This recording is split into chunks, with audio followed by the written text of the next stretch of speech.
பரிசுத்தமுள்ள பிதாவே, இந்த கால வேலைக்காக நன்றி சொல்லுகிறோம். இந்த வேளையிலும் கூட புலம்பலின் புஸ்தகம் 2ஆம் அதிகாரத்தை நாங்கள் தியானிக்க நீர் பாராட்டின கிருபைக்காக நன்றி. எங்களோடு நீர் பேசி கொண்டிருக்கிறபடியால் நன்றி. தகப்பனே, எங்களோடு பேசுவீராக, எங்களை பலப்படுத்துவீராக, உம்முடைய சத்துவங்களை எங்களுக்கு கற்றுத்தருவீராக. அப்பா, எரேமியா தீர்க்கதரிசி இந்த புலம்பலின் புஸ்தகத்தின் வாயிலாக எங்களுக்கு என்ன கற்றுக் கொடுக்கிறாரோ அதை நாங்கள் கற்றுக்கொள்ளக்கூடிய கிருபை நீர் எங்களுக்கு தாரும். உம்முடைய பிரசனத்துக்குள் நாங்கள் வருகிறோம், உம்முடைய சந்நிதிக்குள் நாங்கள் வருகிறோம். இந்த வார்த்தைகள் எங்களுக்கு மிகவும் பலத்தையும் சத்துவத்தையும் பக்தியும் தந்து கொண்டிருக்கிறபடியால் நன்றி. கேட்டுக்கொண்டிருக்கிற பார்த்து கொண்டிருக்கிற பிள்ளைகள் அனைவரோடும் உடைய பிரசன்னம் பாதுகாப்பு வழிநடத்துதல்கள் உண்டாக செய்வீராக. இயேசுவின் ரத்தம் ஜெயம். இயேசுவின் நாமத்தில் ஜெபிக்கிறோம் நல்ல பிதாவே, ஆமென். திருச்சபை ஆண்டவருடைய பரிசுத்த நாமத்துக்கு மகிமை உண்டாவதாக. இன்றைக்கும் கூட நாம் புலம்பலின் புஸ்தகம் 2ஆம் அதிகாரத்தை தியானிக்கக்கூடிய கிருபையை கர்த்தர் நமக்கு கொடுத்திருக்கிறார். நாம் ஏற்கனவே படித்தோம். இந்த புலம்பலின் புஸ்தகத்தில் 5 அதிகாரங்கள் இருக்கிறது. இந்த 5 அதிகாரங்களிலே 4 அதிகாரங்களை, அதாயிலும் 1ஆம் அதிகாரம், 2ஆம் அதிகாரம், 4ஆம் அதிகாரம், 5ஆம் அதிகாரம், இந்த 4 அதிகாரமும் 22 வசனங்கள் தான் இருக்குது. ஹீப்ரு ஆல்ஃபபெட்ஸில் 22 ஆல்ஃபபெட் தான் மொத்தம் உங்களுக்கு. ஆலஃப், பெத், கிமல், டாலத், ஹே, வாவ் அப்படின்னு, ஜாயின், ஹத், டெத், யோத் அப்படின்னு போதும். அப்போ ஒவ்வொன்று துவக்கத்தில் ஆலஃப் என்ற எழுத்தின் துவக்கத்தில் அதை முதன்மைப்படுத்தி முதல் வசனம், பெத் முதன்மைப்படுத்தி, அது மாதிரி நம்ம எப்படி தமிழில் ஆ அப்படின்ற ஒரு வசனமும், ஆன்ற ஒரு ஒன்றுதல் வசனமும், இ அப்படின்ற ஒரு வசனமும், இ அப்படி பண்ணது போல் இது 22 வசனங்கள். இந்த 3rd சாப்டர் மட்டும் 66 எழுதியிருக்காரு. அதுவும் நீங்கள் பார்த்தீங்கன்னா 22, 22, 22 3 பங்காக அதை அவங்களோட ஆல்ஃபபெட்டை பிரிக்கலாம். இது என்ன புலம்பலின் புஸ்தகம் அப்படின்னு கேட்குறீங்களா? இஸ்ரவேலர்கள் அவர்கள் பிடிக்கப்பட்ட போது, அவர்கள் சிக்கி தவித்த போது, அவர்கள் பாபிலோன் கையிலே விழுந்தபோது, இஸ்ரவேலர்கள் பல முறை புறஜாதி மக்கள் கையிலே கஷ்டப்பட்டிருக்கிறார்கள். மொத்த சமஸ்த இஸ்ரவேலாய் அவர்கள் கஷ்டப்பட்டது எகிப்தில். நம்ம எல்லாருக்கும் தெரியும். 430 வருஷம் அவர்கள் அடிமையில் இருந்தார்கள். படாத பாடுபட்டார்கள். கர்த்தர் மோசையை எழுப்பி அவர்களை காப்பாற்றினார். பிறகு அவர்கள் 586 BC, கிறிஸ்துக்கு முன் 586 ஆண்டுகள் முன்பதாக யூதா ராஜ்யம் விழுந்தது. ஜஸ்ட் ஒரு 100 வருஷத்துக்கு முன்னாடி இஸ்ரவேல் ராஜ்யம் விழுந்தது. இது என்னங்க யூதா இஸ்ரவேல்னு கேட்குறீங்களா? சாலமோன் என்கிற ராஜாவுக்கு பின்பதாக இஸ்ரவேலை 2ஆய் பிரிந்து போனது. இனிமேல் இஸ்ரவேல் 2ஆக படிப்பாங்க. சாலமோனுக்கு அப்புறம் இஸ்ரவேல்னு ஒரு ஊர், அது 10 கோத்திரத்தோட பிரிஞ்சு போச்சு. யூதான்னு ஒரு ஊர், அது 2 கோத்திரத்தோட. இந்த 10 கோத்திரத்தோட பிரிஞ்சு போன அந்த இஸ்ரவேல் என்கிற ஊர், இஸ்ரவேல் என்கிற நாடு, அது அசிரியர்கள் கையில் பிடிப்பட்டு அது தொலைந்தது. The lost tribes of Israel, the lost 10 tribes of Israel என்று சொல்வார்கள், அசீரியர்களால் அழிக்கப்பட்டு இன்று வரை திரும்பி வராத ஒரு போனது தான் அந்த 10. ஆனால் இந்த யூதா ராஜ்யத்தில் அப்படி இல்லைங்க. யூதா அப்படின்னா அவங்க 2 கோத்திரம் தான், யூதா அண்ட் பெஞ்சமின். அவங்க ஒன்றா ஒத்துமையாக இருந்தாங்க. லேவியர்கள் அஃப்கோர்ஸ் அந்த 10 கோத்திரம் பிரிஞ்சு போகும்போதே லேவியர்கள் அங்கே அந்த 10 பிரிஞ்சு போன 10 கோத்திரத்தில் அவங்க பாகால வழிபட ஆரம்பித்தாங்க, அஸ்திரோத்தை வழிபட ஆரம்பித்தாங்க. பிறகு பொன் கண்டுக்குட்டியெல்லாம் வழிபடுறதும் ஊழியம் செய்கிற லேவியர்கள்லாம் சவுத் சைடு வந்துட்டாங்க. அந்த ஜூடா ராஜ்யத்துக்கு வந்து அங்கேயே இருந்து செட்டில் ஆகிட்டாங்க. அதனால் ஜெருசலம் டெம்பிள் அங்கே தான் இருக்குது, சவுத் சைடு தான் இருக்குது, அந்த 10 கோத்திரத்தில் இல்லை. ஸோ இப்படி வந்ததுனால இவர்கள் ஒரு 100 வருஷம் எக்ஸ்ட்ரா தாக்கு பிடிக்கிறாங்க. இந்த யூதா ராஜ்யமும் 586 BC, கிறிஸ்துக்கு முன் 586, கிமு 586 பாபிலோன் கையில் விழுந்ததுங்க. இது ரொம்ப முக்கியமான ஒரு பீரியட். ஏன்னா ரொம்ப பவர்ஃபுல் ப்ராஃபிட்ஸ் வாழ்ந்த காலம். எசேக்கியேல் இருக்கிறார், எரேமியா இருக்கிறார், தானியேல் இருக்கிறார். 3 பேரும் வாழ்ந்த காலத்திலே யூதா ராஜ்யம் விழுந்தது. அப்போ யூதா ராஜ்யம் விழும் என்று சொல்லி ஏசாயா தீர்க்கதரிசியோட ப்ராஃபஸி இருந்துக்கிட்டே இருக்குது. அவர் தான் பைனரிங் ப்ராஃபிட், முன்னாடி இருந்து வார்ன் பண்ணுறார். ஏசாயாவோட காலம் முடிஞ்ச பிறகு எசேக்கியேலுடைய காலம் ஸ்டார்ட் ஆகுது, எரேமியாவோட காலம் ஸ்டார்ட் ஆகுது. தானியேல் very very young man, teenage boy. இந்த காலத்தில் தான் யூதா ராஜ்யம் விழுகிறதுங்க. ராஜ்யம் விழுந்தால் பரவாயில்லை, நம்ம தாக்கு பிடிக்கலாம், திரும்பி கட்டிக்கலாம். ஆலயம் விழுகிறது, ஆலயத்தை இடித்து விடுகிறார்கள். ஆலயத்தினுடைய சிட்டி வால்ஸ், எருசலேமுடைய சிட்டி வால்ஸ், மொத்த டெம்பிள் இடிக்கப்படுகிறது. ராயல் லைன் ஃபுல்லாகவே கேப்சர் பண்ணப்படுறாங்க. யூதா ராஜ்யம், தாவீதுடைய வம்சம் தானே இருக்கிறாங்க இஸ்ரேலில் உள்ள எருசலேமை. இஸ்ரேல் பிரிஞ்சு போயிடுச்சு. எருசலேமில் இந்த யூதா ராஜ்யத்தை ரூல் பண்ணுறதே தாவீதோட பிள்ளைகள் எல்லாருமே மாட்டிக்கிட்டாங்க. 20 வருஷமாக அந்த படையெடுப்பு, 20 வருஷமாக அடிக்கிறான் பாபிலோன் எருசலேமை. அது 20 வருஷத்தில் 3 முறை அவனே பர்சனலாக வந்து விசிட் பண்ணுறான். அதை 3 இன்வேஷன் என்று சொல்வார்கள். 20 வருஷத்தில் 3 முறை படையாகவே வந்து அடிக்கிறான். ஃபஸ்ட்டு டைம் படையெடுப்பில் தான் தானியேல், சாத்ராக், மேஷாக், ஆபேத்நேகோ அவங்களெல்லாம் பிடிச்சிட்டு போயிடுறான். ராயல் லைன் ஃபுல்லாக பிடிச்சிட்டு போயிட்டு அங்கே கல்தைய மொழியெலாம் கற்றுக் கொடுத்து அவங்கள பாபிலோனியர்களாகவே மாற்ற பார்க்குறான். செகண்ட் டைம் வராங்க. செகண்ட் டைம் வரும்போது தான் எசேக்கியேல் இவங்களெல்லாம் பிடிச்சிட்டு போய்ட்றான். அவங்களெல்லாம் கொண்டு போயிட்டு இந்த முறை அவங்கள பாபிலோனுக்கு கூட்டு போகலை, அவங்கள கேபார் நதிக்கரையில் விட்டுட்டு போயிட்டான். அவங்களுக்கு வேறு ஜட்ஜ்மெண்ட், வேறு ட்ரீட்மெண்ட், அப்படியே வேலைக்காரர்கள், அடிமைகளாக கேபார் நதிக்கரையில் வாழறாங்க. அங்கேருந்து தான் எசேக்கியேல் தீர்க்கதரிசி ப்ராஃபஸி சொல்கிறார். பிறகு நம்ம பார்த்தோம் என்றால் 3rd டைம் வரும்போது பயங்கரமான ஸ்லாட்டரிங். எருசலேம் தேவாலயத்தில் ஒன்றுமே இல்லாதபடி அழிக்கிறான். வயதானவர்கள் என்று பார்க்காதபடி கொல்லுகிறான். பால் குடிக்கிற பிள்ளைகளை கூட, கர்ப்பிணி பெண்களை கூட விடாதபடி எல்லாரையும் கொல்லுகிறான். அந்த பீரியடில் எருசலேமில் என்ன நடக்குது என்பதை எரேமியா தீர்க்கதரிசி பார்த்துனுங்கிறார். தானியேல் பாபிலோனுக்கு போயிட்டார். எசேக்கியேல் தீர்க்கதரிசி கேபார் நதிக்கரையில் இருக்கார். எரேமியா அங்கேருந்து நமக்கு லைவ் கமெண்ட்ரி கொடுத்துட்டுருக்கிறார். இந்த எரேமியா லைவ் கமெண்ட்ரி கொடுக்குற அந்த புலம்பல் தான் இது. இந்த எரேமியா தன்னுடைய புஸ்தகம், எரேமியாவின் புஸ்தகம் எழுதியிருக்கிறாரு. அதில் பிகினிங் சாப்டர்ஸ்லாம் நம்ம பார்த்தோம்னா வார்னிங் கொடுத்துருப்பார். எரேமியாவோட மெசேஜ் ஒன்றே ஒன்று தான், ஆண்டவர் கையில் மன்னிப்பு கேளுங்க, ஆண்டவர் பக்கம் திரும்புங்க, பாபிலோன் கையில் சரண்டர் ஆகுங்க. இந்த பாபிலோனோட ப்ராப்ளத்தை பற்றி நான் உங்களுக்கு சொல்கிறேன் கேளுங்க. இந்த ஜூடா வந்து it has become sandwich between 2 super powers. ஒரு சூப்பர் பவர் வந்து ஈஜிப்டு. இந்த ஈஜிப்டு தான் அவங்களுக்கு பழக்கம், தாத்தா ஊர் மாதிரி அடிக்கடி போகிறது வர்றது. ஏன்னா உங்களுக்கு தெரியும், ஏற்கனவே 430 வருஷம் அங்கே இருந்ததுனால ஈஜிப்டுக்கும் இஸ்ரேலுக்கும், ஈஜிப்டுக்கும் ஜெருசலேமுக்கும் வழி இருக்குது. அவங்க அவனா போயிட்டு வருவாங்க. இந்த பாபிலோன் என்பது புதுசு, ரொம்ப லாங் ஜேர்னி. 5 மாதம் நடந்து வராரு நெஹேமியா. அங்கேருந்து வரும்போது நெஹேமியா புஸ்தகம் படித்தோம்னா, அவர் ஸ்டார்ட் பண்ணாருன்னா வரத்துக்கு 5 months ஆகுது. எஸ்ரா நெஹேமியாவோட புஸ்தகத்தில் அவங்க ட்ராவலிங் அவ்வளோ லாங். ஈஜிப்ட் அவ்வளோ லாங்கு கிடையாது. அதனால் Judah Kings has to decide to choose a side போகணும். இப்போ ஜூடா கிங்ஸ் வந்து பாபிலோன் வந்து ஃபஸ்ட்டு டைம் அடித்து போயிட்ட பிறகு அவங்க ஈஜிப்ட் பக்கம் சாயறதுனால தான் பாபிலோன் செகண்ட் டைம் இன்வேஷன் வரான். செகண்ட் டைம் வந்த பிறகும் இவங்க பாபிலோனுக்கு ஃபெய்த்ஃபுல்லாக இல்லாதனால தான் 3rd டைம் வரான். அதனால் ஜூவிஷ் கிங்ஸ் வந்து அந்த நேரத்தில் அவங்களுக்கு டிசைட் பண்ண தெரில. ஆனால் பைபிள் தெளிவாக சொல்லிச்சு, நீ பாபிலோன் பக்கம் சாய வேண்டும் என்று. ஆனால் அவர்கள் சாயவில்லை. எரேமியா was the prophet fully responsible for the sole message. கர்த்தரிடம் சரண்டர் ஆக வேண்டும், பாபிலோனோட சரண்டர் ஆகணும். அவங்க கீழ்ப்படியிலங்க, அவங்க செய்யல. இந்த யோசியா ராஜாவோட சன்ஸ், யோசியா ராஜாவோட லாஸ்ட் ஃபைனல் ஃபேமிலி, யோயாக்கீம், சிதேக்கியா, இந்த 3 பேர், எசேக்கியேல் ஜோசியா ராஜாவோட இந்த 3 பிள்ளைகளுடைய காலத்தில் தான் முழுசாக வீழ்ச்சி அடையிறதுங்க. இன்றைக்கி எல்லாம் அழிஞ்சு போச்சு. ஒரு கல் மேலே ஒரு கல் இல்லை, பழஞ்சு போயிருக்கிறது, காஞ்சொறி மூடி இருக்கிறது. எரேமியா உயிராக இருக்கார். எரேமியா புலம்புறார். இன்றைக்கி செகண்ட் சாப்டரோட புலம்பல் என்னன்னா, அவர் கண்ணு முன்னாடி ஆலயம் இல்லை. எருசலேம் தேவாலயம் ரொம்ப பவர்ஃபுல்லான ஆலயம்.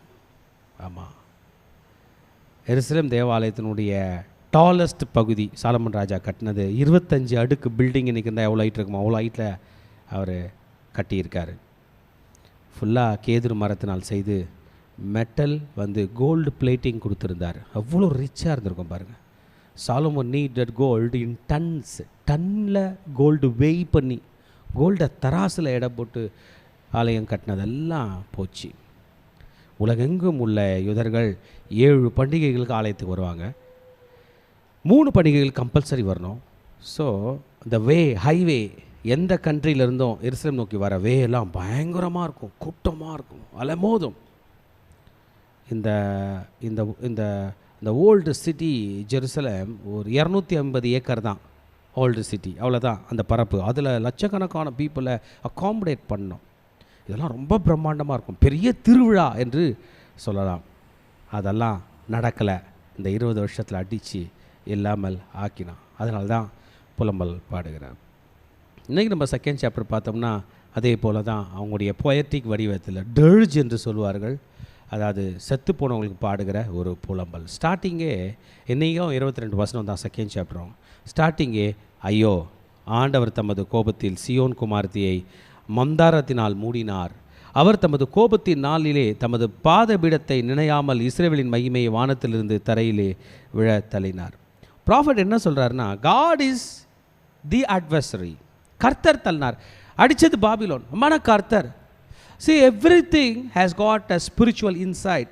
Everything has got a spiritual meaning. நம்ம வாழ்க்கையில் இன்றைக்கி நடக்கிறதுக்கு எல்லாத்துக்குமே ஒரு ஸ்பிரிச்சுவல் இன்சைட் இருக்குது. எங்கேயோ ஒரு இடத்துல ஒரு ஆவிக்குரிய ப்ராப்ளம்னால தான் இன்றைக்கி இந்த அடி. எங்கேயோ ஒரு இடத்துல ஆவிக்குரிய ப்ராப்ளம்னால தான் இன்றைக்கி இந்த ஃபினான்ஷியல் க்ரைசிஸ். எங்கேயோ ஒரு ஆவிக்குரிய ப்ராப்ளம் மிஸ்டேக் நம்ம பண்ணதுனால தான் இன்றைக்கி இந்த வியாதி. இதுதான் பைபிளோட மெசேஜ், ப்ராஃபட்ஸோட மெசேஜ். பாபிலோனியர்கள் வந்து அடிக்கிறாங்க. ஐயோ, நம்ம பாபிலோன் வரும்போது ஒழுங்காக நம்ம கரெக்டாக நம்முடைய சிட்டியை ப்ரொடெக்ட் பண்ணல, நம்ம ப்ரிப்பேர்டாக இல்லை, ஒழுங்காக கப்பம் கட்டல. இல்லை, அதெல்லாம் ஹியூமன் அண்டர்ஸ்டாண்டிங்கில், human point of view. What is the prophetic stand point? What is the prophet stand point? அவரோட கருத்து என்னென்னா, God has become the adversary. ஆண்டவர் தான் அங்கே வந்திருக்கிறாரு.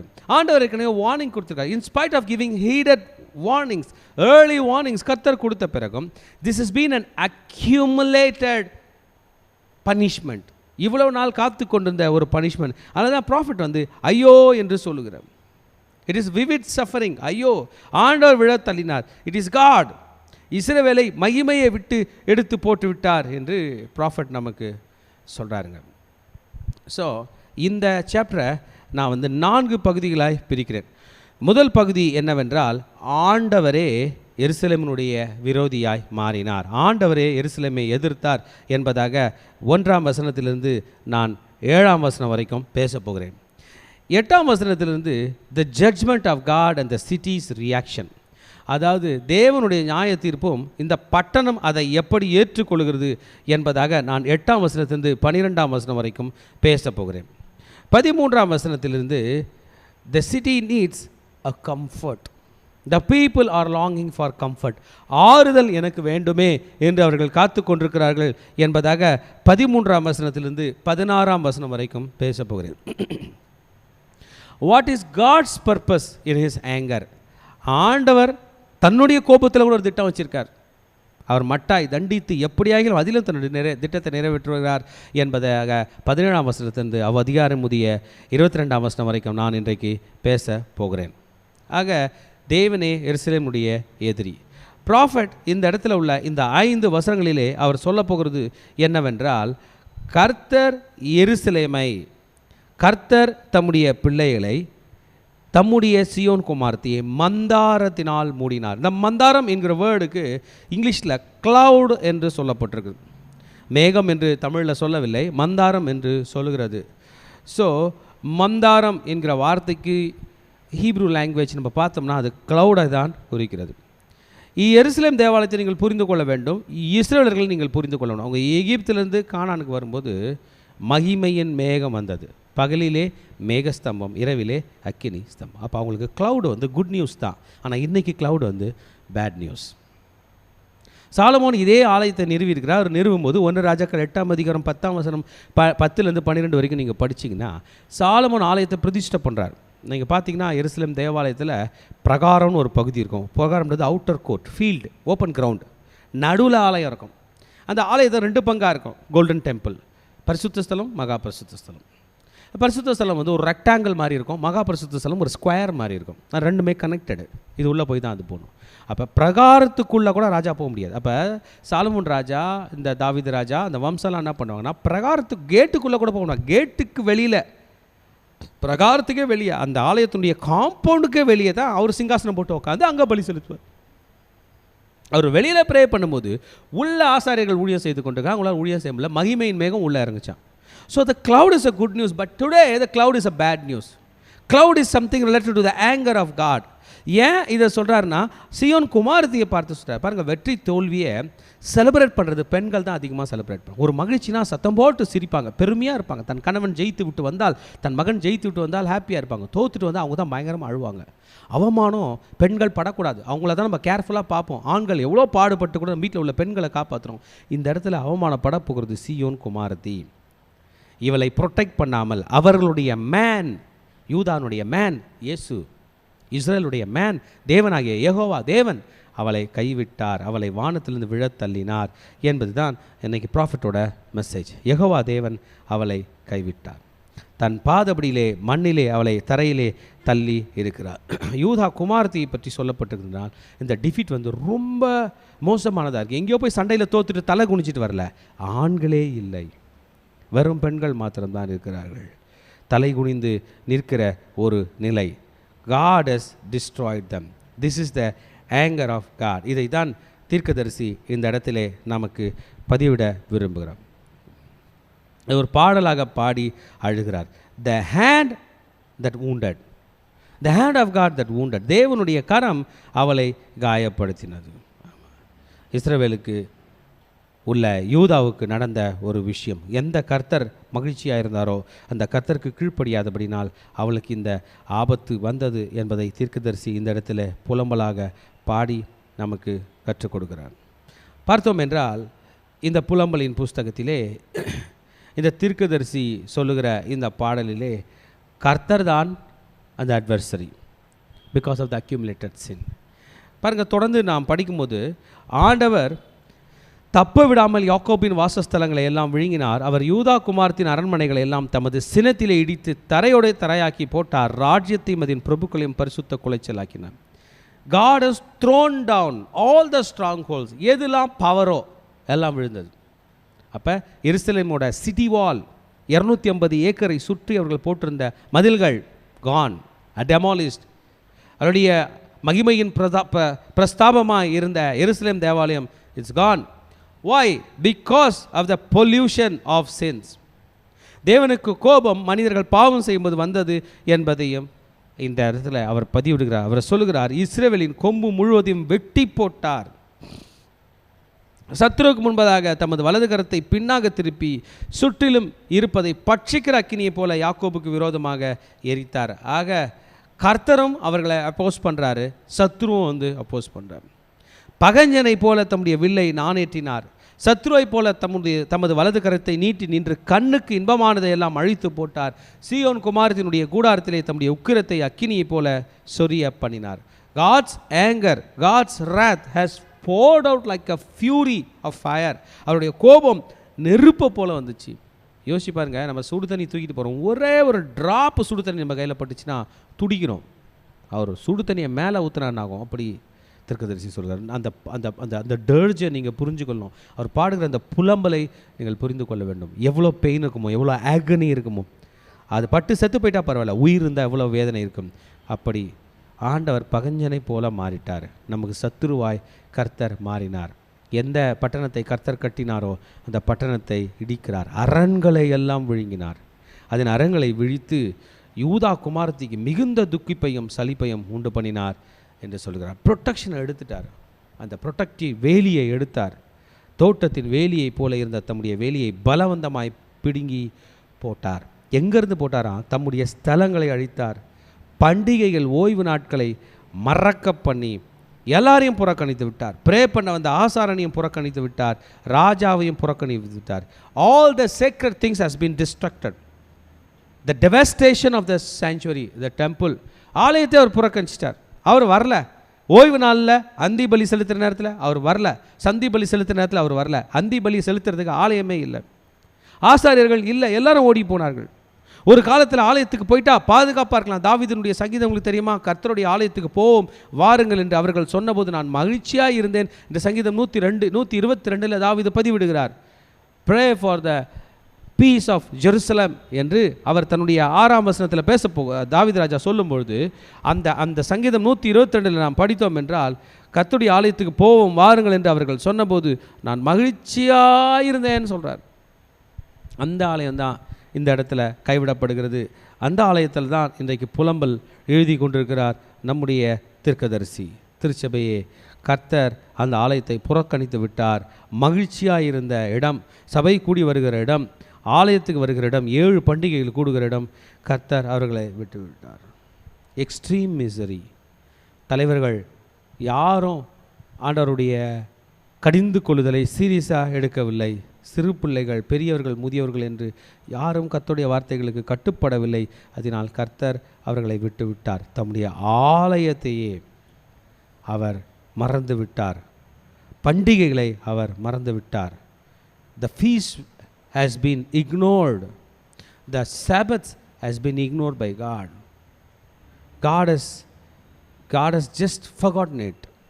அவருடைய பலிபீடத்தை அவர் மறந்தார். பரிசுத்த வாசஸ்தலத்தை அவர் மறந்தார். தன்னுடைய தாவீது ராஜா தன்னுடைய வாரிசாக இருந்த தாவீது கொடுத்த அரண்மனையை அவர் மறந்தார்.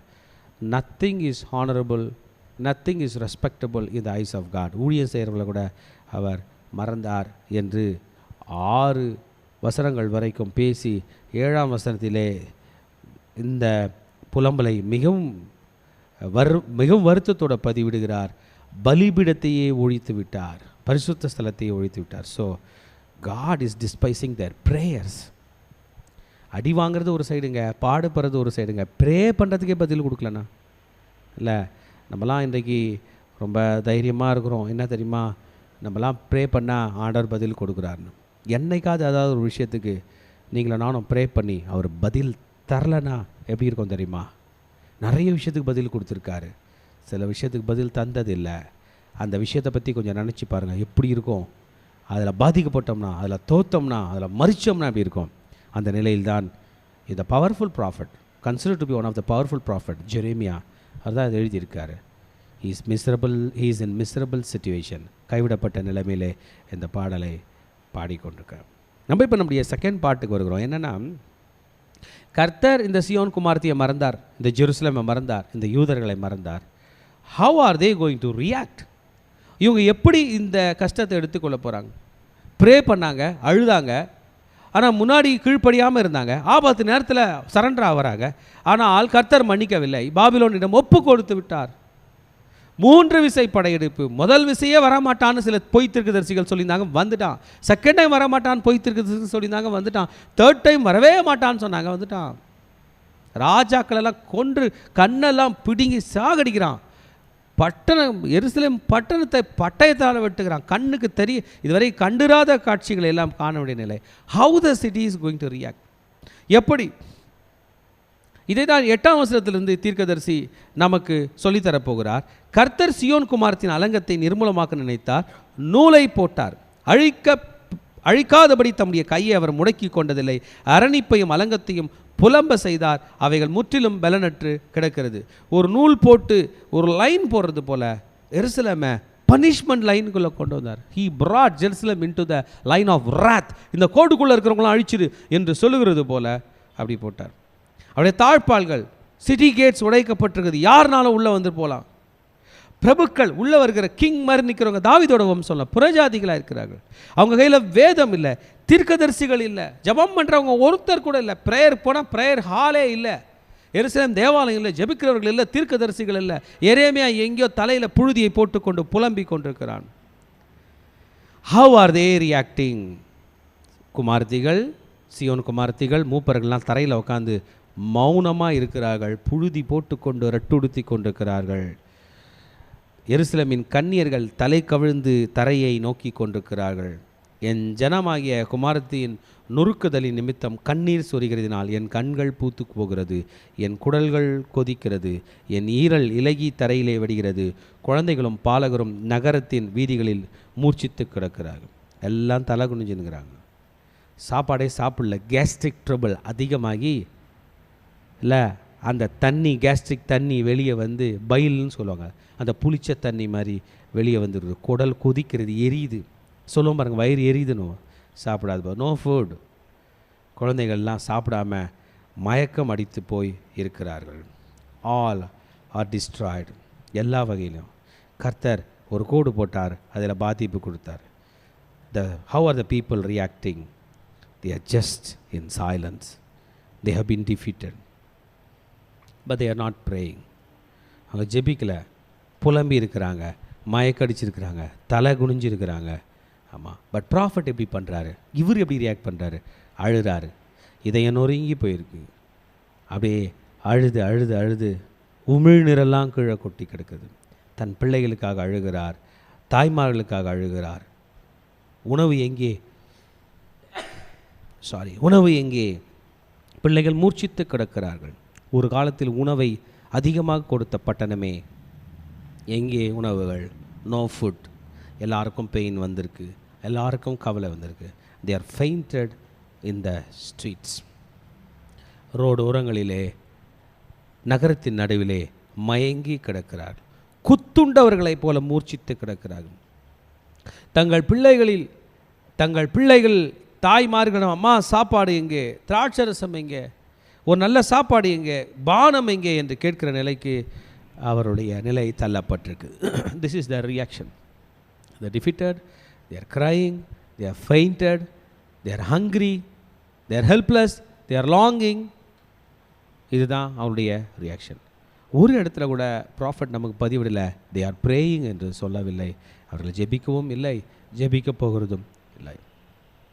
இந்த நேரத்தில் அவங்களுடைய மனநிலை எப்படி இருந்தது? ரியாக்ஷன் பண்ணிட்டாங்க. அவங்களுடைய மனநிலை, என்னை தேற்றுவதற்கு யாராகினும் வருவார்களா? இல்லை, ஸ்திரீயானவள் தன் கர்ப்பத்தின் பிள்ளைக்கு இறங்காமல் தன் பாலகனை மறப்பாளோ? அவர்கள் மறந்தாலும் நான் மறப்பதில்லைன்னு அவங்க கையில் தீர்க்க தரிசனம் இருக்கிறதே. ஒருவனை ஒருவன் தன் பிள்ளையை சுமந்து கொண்டு போகிறது போல இந்நாள் வரைக்கும் உங்களை சுமந்து கொண்டு வந்தேனேன்னு உபாகமம் புஸ்தகத்தில் சொல்லிக்கிறார். they are longing for the comfort from God,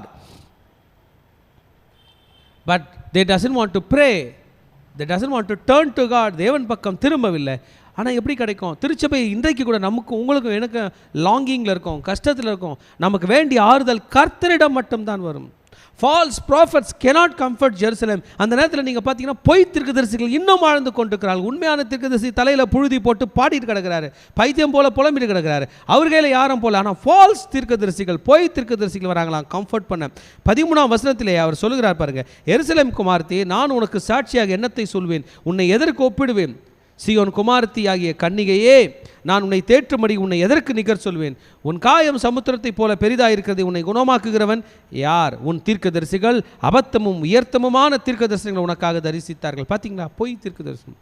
என்ன சொன்னாங்க? பாபிலோன் வரவே மாட்டான், அடிக்கவே மாட்டான், பாபிலோனை அழிச்சிருவோம், கர்த்தர் நம்ம கூட இருக்கிறாருன்னு சொன்னான். அது மெகா சூப்பர் பவர். இப்போ தான் தெரிஞ்சிச்சு பொய் தீர்க்கதரிசிகளுக்கும் உண்மை தீர்க்கதரிசி. அவர்கள் உன் சிறையிருப்பை விளக்கும்படி உன் அக்கிரமத்தை எடுத்து காட்டாமல் அபத்தமானவைகளையும் கேடானவைகளையும் உனக்கு தரிசித்தார்கள். உன் கையில் உள்ள ப்ராப்ளத்தை அட்ரஸ் பண்ணல, உன் கையில் உள்ள ப்ராப்ளத்தை அட்ரஸ் பண்ணி உன்னை கரெக்ட் பண்ணிக்க சொல்ல, உன்னுடைய பெருமையை மாத்திரம் சொல்லி கொண்டிருந்தார்கள் என்று சொல்லுகிறார். உலகத்தில் மிக பிரம்மாண்டமான மனிதர்கள் பயணிக்கக்கூடிய கப்பல்களில் ஒன்று தான் டைட்டானிக். அதை வடிவமைத்தவர் சொன்னார், கடவுளால் கூட இந்த கப்பலை கவிழ்க்க முடியாதுன்னு சொன்னார். அந்த அளவுக்கு டெக்னாலஜிக்கலி அட்வான்ஸ்டாக அது கட்டப்பட்டது சபையே. ஆனால் அந்த அந்த அந்த டைட்டானிக் கப்பலில் கார்பெட் எந்த கலரில் இருக்கணும், எப்படி டிசைன் பண்ணணுன்றதை 3 நாள் மீட்டிங்கில் பேசினாங்களாம். அதனுடைய சேஃப்டியை பற்றி 1/2 மணி நேரம் தான் டிஸ்கஷன் பண்ணாங்களாம். கப்பலுக்கு எதனா ப்ராப்ளம் வந்தால் எப்படி ஜனங்களை தப்பிக்க வைக்கிறது, எத்தனை லைஃப் போட்ஸ் இருக்குன்ற சப்ஜெக்டை 1/2 மணி நேரம் தான் பேசினாங்களாம். ஆனால் கார்பெட்டை பற்றி 3 நாளுக்கு மேலே மீட்டிங் போட்டாங்களாம். இப்படி இருக்கணும், அப்படி இருக்கணும். இன்றைக்கி ப்ரேயரும் அப்படி தான். நல்லா இருப்போம். எவ்வளோ நேரம் பேச போகிறோம்? எனக்குள்ளே உள்ள ஏதோ ஒன்று கெட்டது வெளியெடுத்து போட்டால் தான் நான் நல்லா இருப்பேன்றதை எவ்வளோ நேரம் பேச போகிறோம்? நீ பைபிள் நம்ம முன்னாடி ஒரு கண்ணாடி மாதிரி இருக்குது. இந்த கண்ணாடி நம்ம முகத்தை காட்டுது. தலை சரியில்லைனா வாரிக்கலாம், முகம் சரியில்லைனா கழுவிக்கலாம், உடை சரியில்லைனா சரி பார்த்து கொள்ளலாம். இதை தான் தீர்க்கதரிசி சொல்கிறார். ஃபேக்கான ஒரு இமேஜ். ஆமாம், கார்பெட்டை பற்றியே பேசிட்டாங்க. Fake topic. லைஃப் தான் முக்கியம். உயிர் காப்பாற்றுற விஷயங்களை பற்றி பேசவே இல்லை. தீர்க்கதரிசி இங்கே உயிர் காப்பாற்றுறது. எருசலேமே பி கேர்ஃபுல்ன்ற மெசேஜ் எனக்கு வேணாம். எருசலேமே பி ஹாப்பி, டோன்ட் வரி, நீ ஹாப்பியாக இரு என்று சொல்லுகிற செய்திகள் தான் வந்தது. இதை தான் இன்றைக்கு சொல்லுகிறார். Now the prophet is discovering their iniquity and also the iniquity of the prophets. உங்கள் வந்த தீர்க்கதரிசி கூட அதான் கொடுத்தான். அவங்கள தான் மைக்கு கொடுத்தாங்க, எரேமியா கையில் மைக் கொடுக்கல. அவரை தான் அந்த பொய் தீர்க்கதரிசியில் தான் பேச விட்டாங்க ராஜாக்கள். எரேமியா பேசவில்லை, எரேமியா அடித்து ஓட விட்டாங்க. வழிபோக்கர் யாவரும் உன் பேரில் கை கொட்டுகிறார்கள். எருசலேம் குமாரத்தின் பேரில் ஈசர் போட்டு தங்கள் தலைகளை துலுக்கி பூரண வடிவம் சர்வபூமியின் மகிழ்ச்சியான நகரம் இதுதானா என்கிறார்கள். பூரண வடிவுள்ள பட்டணம். சங்கீதம் 122 தாவீது அந்த பட்டணத்துடைய மகிழ்ச்சியை பற்றி சொல்லுவார். எருசலேமை பற்றி பேசியிருப்பார். அது தாவீதோட ப்ராப்பர்ட்டி. 250 ஏக்கர் அவர் சம்பாதித்தது. அது யூதா குலத்தை சார்ந்தது. ஓல்டு ஜெருசலம் அவரது, தாவீதோட பேரில் பட்டா பண்ணப்பட்டிருக்குது, அது இன்னைக்கு இவ்வளோ மோசமான நிலையில் இருக்கிறதே என்று சிரிக்கிறாங்களாம்.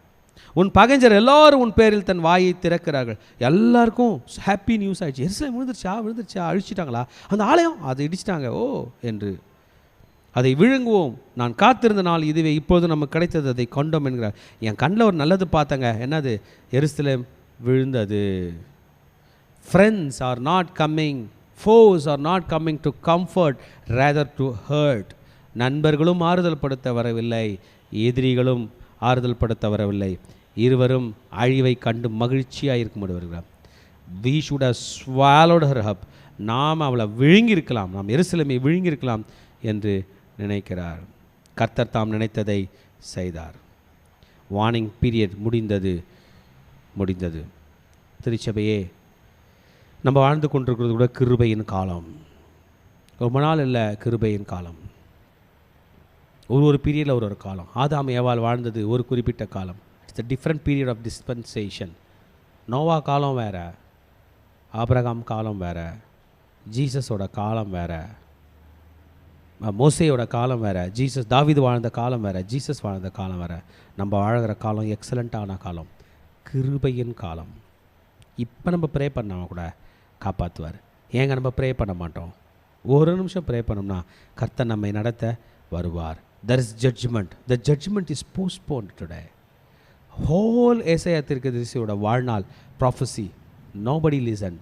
Whole எரேமியா தீர்க்கதரிசியோட prophecy, nobody listened. எரேமியாவே வயசாயிட்ட பிறகு தான் இந்த சூழ்நிலை தருகிறது. கர்த்தர் தம் மனதில் இருந்ததை நிறைவேற்றினார். The thing that God has purposed has fulfilled. தாம் நினைத்ததை நிறைவேற்றினார். பூர்வ நாட்கள் முதல் பேசினதை நிறைவேற்றினார். அவர் தப்பவே விடவில்லை. அவர் நம்மை அடித்த அடி பகைஞன் சந்தோஷிக்கிறான்.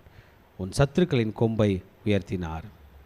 சீயோன் குமாரத்தின் மதிலே இரவும் பகலும் நதி அளவு கண்ணீர் விடு, ஓய்ந்திராதே, உன் கண்ணின் கருப்பு விழி சும்மா இருக்க விடாதே. தீர்க்கதரிசி ஒரு ஆஃபர் கொடுக்குறாரு. என்ன ஆஃபர்னா? Pray. Because the enemy has rejoiced over you. There were times when the enemy is laughing at us. எதிரி நம்ம பார்த்து சிரிக்கிறான். ஆண்டவருடைய வேதத்தை சுமக்கிற மகனே மகளே, நீ கர்த்தருடைய ஊழியத்தை செய்கிறார், ஆண்டவர் பணியை செய்கிறார். ஏதோ ஒரு நேரத்தில் நீ அழுகிறாய், எதிரி சிரிக்கிறான். His horn has been exalted. அவன் கொம்பு உயர்த்தப்பட்டிருக்கிறது, உன்னுடைய கொம்பு தாழ்த்தப்பட்டிருக்கிறது. What can you do? Cry as much as possible. தீர்க்கதரிசி தான் சொல்றார், கண்ணீர் விடு, நதி அளவு கண்ணீர் விடு, உன் கண்ணின் கருப்பு விழி சும்மா இருக்க ஒட்டாதே. Cry, let the apple of thine eye not rest. எழுந்திரு, ராத்திரியிலே முற்சாமத்திலே கூப்பிடு, ஆண்டவரின் சமூகத்தில் உன் கண்ணீரை தண்ணீரை போல ஊற்றிவிடு. எல்லா தெருக்களின் முனையிலும் பசினால் மூர்ச்சித்து போயிருக்கிற உன் குழந்தைகளின் பிராணனுக்காக உன் கைகளை அவரிடத்திற்கு ஏறெடு. வண்டர்ஃபுல்லான explanation. Prophet Jeremiah is teaching us to pray, how to pray against the enemy, how to pray against the problem, how to pray against the bad situation, how to pray against defeat, how to pray for the children. உன் பிள்ளைங்க மூச்சு விட முடியலையா? You need to pray. வீட்டில் சாப்பிட்றதுக்கு food இல்லையா? There is no food on the table. You need to pray. Pray for young children. Pray for the younger one. Pray for their hunger. ஜெபி ஜெபி ஜெபி என்று சொல்லி ப்ரேயரை சொல்லித்தராருங்க. ஆச்சரியமாக இருக்குங்க. பைபிளில் நமக்கு ரொம்ப பிடிச்ச விஷயம் என்ன தெரியுமா? குறிப்பாக ஓல்டு டெஸ்ட்மெண்ட்டில் ப்ரேயரை ரொம்ப நல்லா இம்பார்ட்டன்ஸ் கொடுப்பாங்க. சும்மா இல்லை, நமக்கு சொல்லித்தரது எரேமியா தீர்க்கதரிசி. எத்தனை பேர் கீழ்ப்படிய போகிறீங்க? நான் கீழ்ப்படிய போகிறேன். கஷ்டமா ஜாஸ்தி வருதா? கஷ்டம் ஓவர் கம் பண்ணுதா? யூ நீட் டு ப்ரே மோர். இளைஞனும் முதிர் வயதிலும் தெருக்களிலே கிடக்கிறார்கள். என் கன்னிகைகள் என் வாலிபரும் பட்டயத்தால் விழுந்தார்கள். உமது கோபத்தின் நாளிலே வெட்டி அவர்களை தப்ப விடாமல் கொன்று போட்டீர். வை டு கிரை. ஆண்டவரே, வயசானவன் எப்படி முடியாமல் இருக்கிறானோ வாலிபனும் அப்படியே இருக்கிறானே என்று எரேமியா புலம்புகிறார். ஆமாம், பண்டிகை நாளில் கும்புகளை வரவழைக்கிறது போல இந்த நாளிலே தப்பினவனும் மீதியானவனும் இல்லை. நான் கைகளில் ஏந்தி வளர்த்தவர்களை என் பகைஞன் நாசம் பண்ணினான். என் நம்பிக்கையாக இருந்த என் பிள்ளைகளை அவன் நாசம் பண்ணினான் என்று சொல்லி தீர்க்கதரிசி புலம்புகிறார். திருச்சபையே, there is the agony when the city is perishing. உங்களுக்கு தெரியுமா? ஜீசஸ் எருசலேமுக்குள்ளே போகும்போது, எருசலேமே கோழி தன் குஞ்சிகளை சேர்த்தணைக்குமா போல் என்று சொல்லி இயேசு எருசலேமை பார்த்து கண்ணீர் விட்டார். ஜீசஸ் எருசலேமை பார்த்து கண்ணீர் விட்டார். லூக்கா 19ஆம் அதிகாரம் 41 44 வரைக்கும் அவர் சொல்கிறார், எருசலேமை பார்த்து கண்ணீர் விட்டார். இது நம்முடைய எரேமியா தீர்க்கதரிசி மாத்திரம் கண்ணீர் விடலைங்க, ஜீசஸே கண்ணீர் விட்டிருக்கிறார். ஜீசஸ் எரிகோ வழியாக போகும்போது அந்த எருசலேம் பட்டணத்தை பார்த்து கண்ணீர் வடிக்கிறார். வசனத்தை படிக்கிற பாருங்க. அவர் சமீபமாய் வந்தபோது நகரத்தை பார்த்ததற்காக கண்ணீர் விட்டழுது, உனக்கு கிடைத்த இந்த நாளில் ஆகிலும் உன் சமாதானத்துக்கு ஏற்றவைகளை நீ அறிந்திருந்தாயானால் நலமாயிருக்கும். இப்பொழுது அவைகள் உன் கண்களுக்கு மறைவாக இருக்கிறது. உன்னை சந்திக்கும் காலத்தை நீ அறியாமல் போனபடியால் உன் சத்துருக்கள் உன்னை சூழ மதில் போட்டு உன்னை வளைத்து கொண்டு எப்பக்கத்திலும் உன்னை நெருக்கி உன்னையும் உன்னில் உள்ள உன் பிள்ளைகளையும் தரையாக்கி போட்டு உன்னிடத்தில் ஒரு கல்லின் மேல் ஒரு கல்லிராதபடி செய்யும் நாட்கள் வரும் என்றார். ஜீசஸ் இந்த ஜெருசலேமுக்காக கண்ணீர் விட்டிருக்கிறார். அன்னைக்கு எருசலேமுக்காக கண்ணீர் விட்டவர் இவர். இன்றைக்கு எருசலேமுக்காக கண்ணீர் விடுகிறவர் இயேசு. அதெல்லாம் முடிஞ்சிச்சியா? இது நாம் வாழ்ந்து கொண்டிருக்கிற காலம்.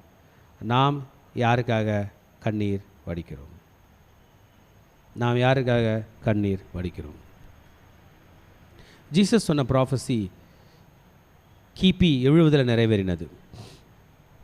உலகத்தை ஆண்ட மன்னர்களில் ரோம மன்னர்கள், ஜூடியோ கிளௌடியன் டைனசிட்டி என்று சொல்வார்கள். அது 6 மன்னர்களுடைய காலம் முடிஞ்சிச்சு. ஜூலியஸ் சீசர், அகஸ்து செகண்ட் மன்னன் இருக்கும்போது தான் ஜீசஸ் பிறக்கிறார்.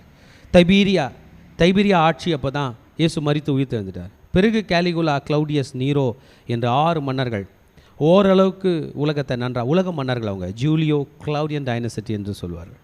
அவர்கள் காலம் முடிந்த பிறகு அவருடைய பிள்ளைகள் சரியில்லை. 4 மன்னர்கள், இயர் ஆஃப் 4 எம்பரர்ஸ் என்று சொல்வார்கள். ஒரே வருஷம் 4 மன்னர்கள் எல்லாம் செத்து போயிட்டாங்க. அப்பொழுது ரோமர்களுடைய படைத்தளபதியில் பிரதான படைத்தளபதியாக இருந்த ஃப்ளேவியன் டைனசிட்டி என்று சொல்லுகிற புது ராஜ்யம் வரப்போகுது. அதில் உள்ள வெஸ்பேஷியன், நீங்கள் புரிஞ்சுக்கணும், சீசர் பரம்பரை கிடையாது. இவர் வேற ஒரு ஆள், ஒரு படைத்தளபதி, அவ்வளோதான்.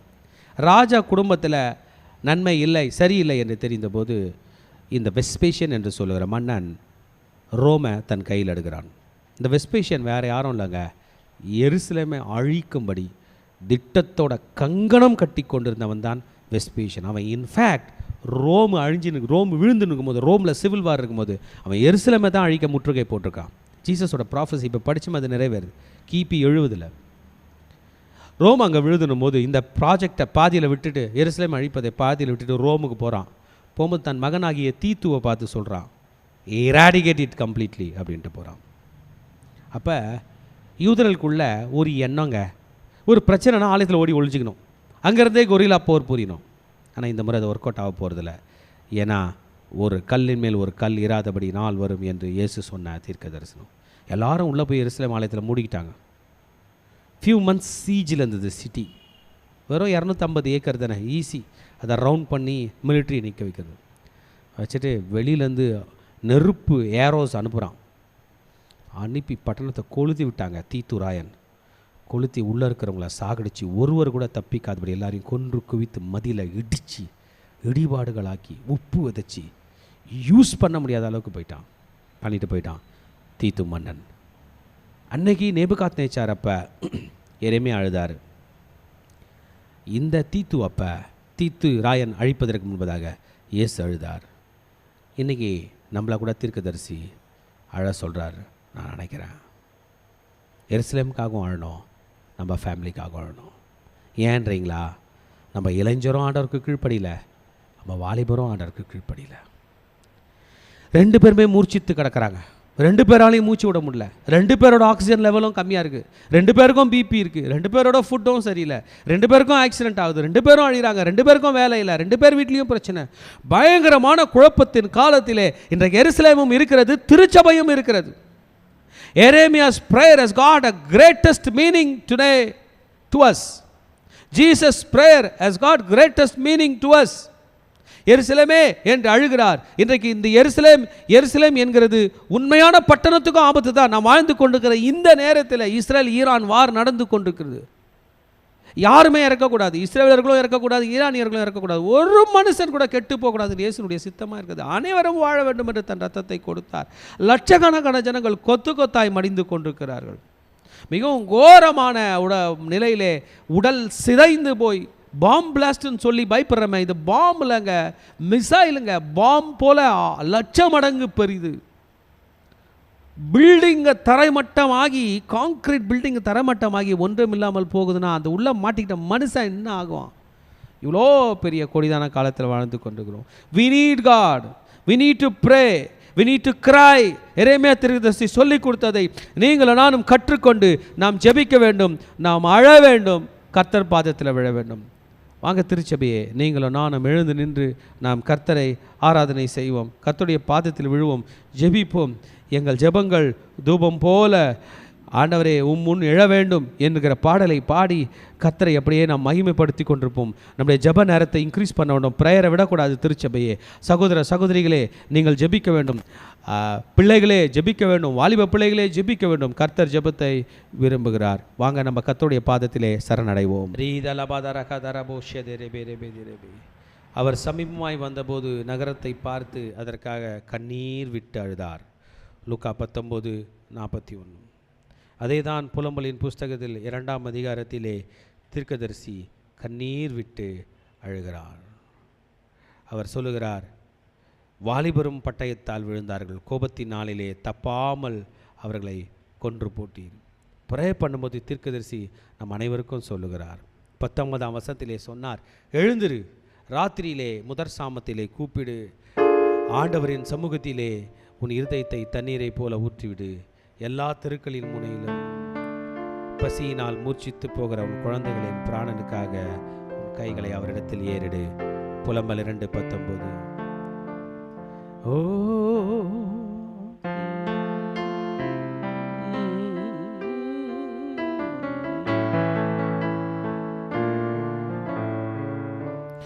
எங்கள் ஜெபங்கள் தூபம் போல முன் எழ வேண்டுமே, எங்கள் ஜெபங்கள் தூபம் போல முன் எழ வேண்டுமே, எங்கள் ஜெபங்கள் தூபம் போல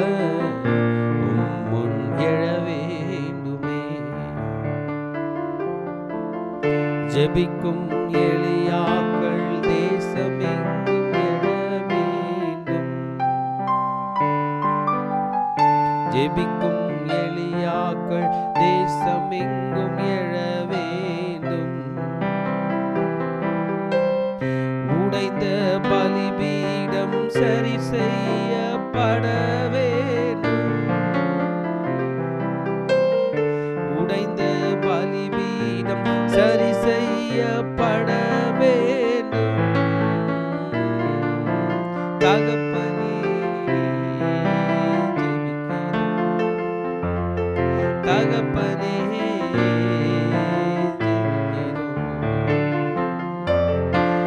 எங்கள் ஜெபங்கள் தூபம் போல முன் எழ வேண்டுமே, எங்கள் ஜெபங்கள் தூபம் போல எழ வேண்டுமே, பரலோக அக்கினி எங்கும் பற்றி எரிய வேண்டும், பரலோக அக்கினி எங்கும் பற்றி எரிய வேண்டும், பாவ செயல்கள் சுட்டெரிக்கப்பட வேண்டும், பாவ செயல்கள் சுட்டெரிக்கப்பட வேண்டும். சொல்லாம தகப்பனே தகப்பனே ஜெபிக்கிறோம்,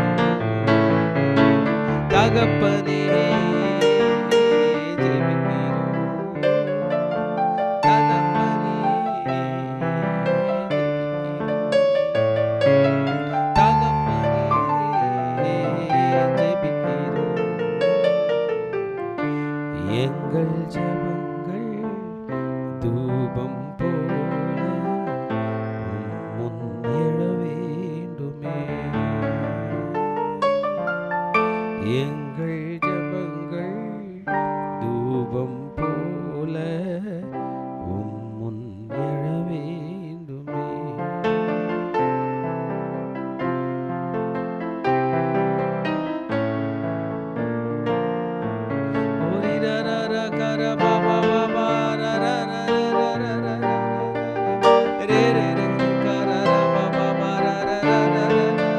கண்ணீரோட ஜெபிப்போமா.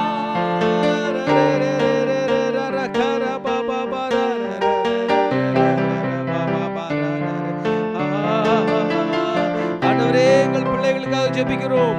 ஆண்டவரே எங்கள் குடும்பங்களுக்காக ஜெபிக்கிறோம். ஆண்டவரே எங்கள் வாலிபர்களுக்காக ஜெபிக்கிறோம். ஆண்டவரே தெருமுனையில் பசியோடு மூர்ச்சித்து கிடக்கிற பிள்ளைகளுக்காக ஜெபிக்கிறோம். ஆண்டவரே எருசலேமுக்காக ஜெபிக்கிறோம். குழந்தைகளுக்காக ஜெபிக்கிறோம். கன்னியர்களுக்காக ஜெபிக்கிறோம். புருஷருக்காக ஜெபிக்கிறோம். இளைஞருக்காக ஜெபிக்கிறோம். முதியோருக்காக ஜெபிக்கிறோம்.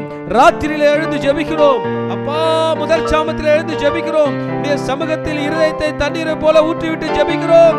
தெருக்களின் முனையிலே ஜெபிக்கிறோம். எங்கள் பிள்ளைகளுக்காக ஜெபிக்கிறோம். பசியில் மூர்ச்சித்து தவிக்கிற ஒவ்வொரு பிள்ளைகளுக்காக ஜெபிக்கிறோம். குழந்தைகளின் பிராணர்களுக்காக ஜெபிக்கிறோம். அப்பா, எங்கள் கைகளை சந்நிதிக்கு நேராக ஏறெடுக்கிறோம். எங்கள் தேவனே, எங்கள் தேவனே, எருசலேமை பாதுகாத்துக் கொள்ளும்.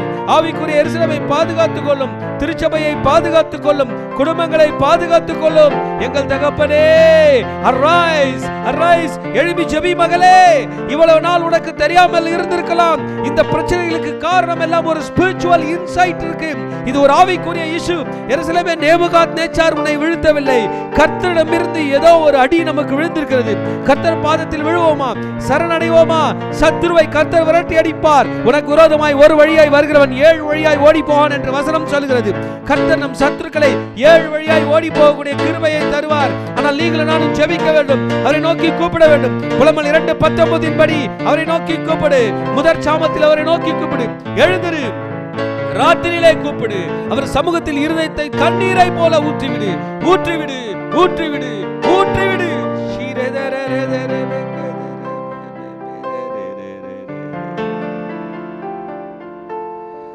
தகப்பனே, தண்ணீரை போல நாங்கள் ஊற்றி விடுகிறோம். எங்கள் ஜெபங்களை ஊற்றி விடுகிறோம். திருச்சபையை நாம் விட்டுறக்கூடாது. போய் இனி ஜெபத்தை அதிகமாக பண்ணோம். ஒவ்வொரு ப்ராப்ளத்தையும் அவர்களை அட்ரஸ் பண்ணி பண்ணோம். ஹெல்த் இஷ்யூஸ் அட்ரஸ் பண்ணி ப்ரே பண்ணோம். ஃபினான்ஷியல் இஷ்யூஸ் அவர்களை அட்ரஸ் பண்ணி ப்ரே பண்ணோம். ரிலேஷன்ஷிப் இஷ்யூஸ் அவர் நோக்கி அட்ரஸ் பண்ணி ப்ரே பண்ணோம். குடும்பத்தில் வருகிற மிகப்பெரிய குழப்பங்கள், காயங்கள், தாக்கங்கள், ரத்தங்கள், கண்ணீர்கள், கவலைகள், காயங்கள், அடிகள், உதைகள், இவைகளுக்காக கர்த்தரை நாம் ஜெபிக்க வேண்டும். நம் கண்ணீருக்காக, நம் புலம்பலுக்காக கர்த்தர் பாதத்தில் விழ வேண்டும். எழுந்திருப்போம்.